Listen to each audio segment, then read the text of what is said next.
Salut mec, un petit mot aujourd'hui sur le T-Magic VGen. On n'a pas encore pu rouler beaucoup, en plus maintenant on est confiné.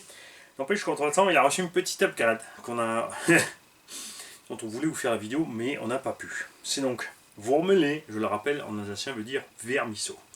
C'est le surnom de ma chérie, c'est pour ça que la carreau est rose, parce qu'elle aime cette couleur. Et comme vous pouvez le constater, c'est devenu le Mamba Wurmele. Parce que là-dedans, j'ai exagéré un peu. On a mis le Mamba Monster X 8S avec le Castle 4985 1650 kV à capteur.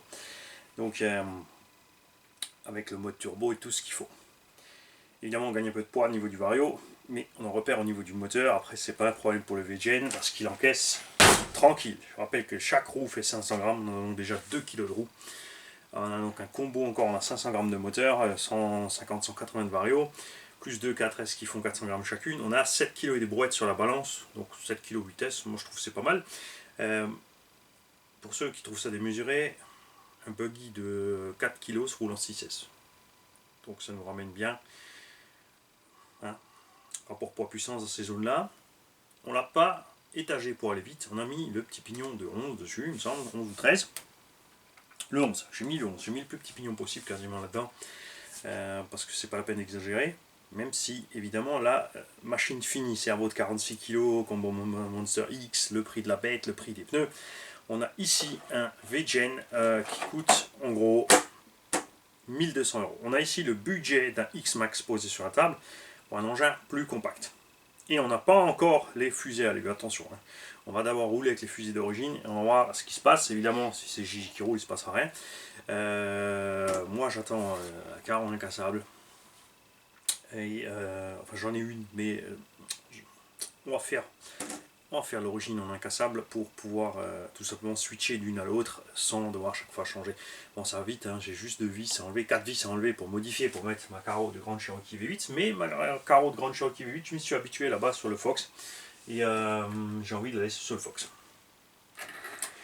Ils nous feront des tests donc, dès que ce sera possible avec cette machine.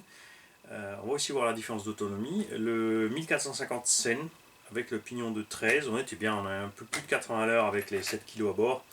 Après ça chauffait quand même, on avait au niveau conso ça allait, on s'en tirait un quart d'heure, 20 minutes.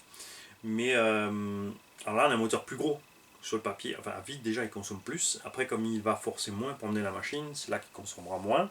Donc à voir si effectivement, c'est pour ça que c'est un temps j'aime bien vous switcher les combos d'une machine à l'autre, qu'on voit un peu les différences, les résultats et si on arrive à des choses approximatives ou non.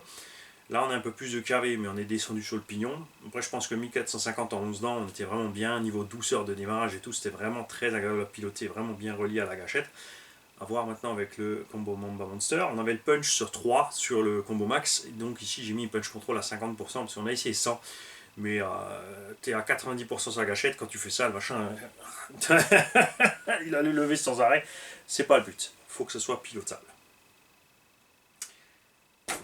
Donc j'espère qu'on pourra bientôt faire des essais. Évidemment, alors celui-là, sur la petite piste de Bicross, c'est pas possible, il est trop large, tout simplement, il doit être plus large que les rampes. On a quasiment la largeur du X-Max, on a exagéré, mais le but c'est qu'une débutante soit à l'aise avec, et c'est le cas, elle est contente. Donc j'espère à très bientôt avec des nouvelles du Mamba Worm. Salut.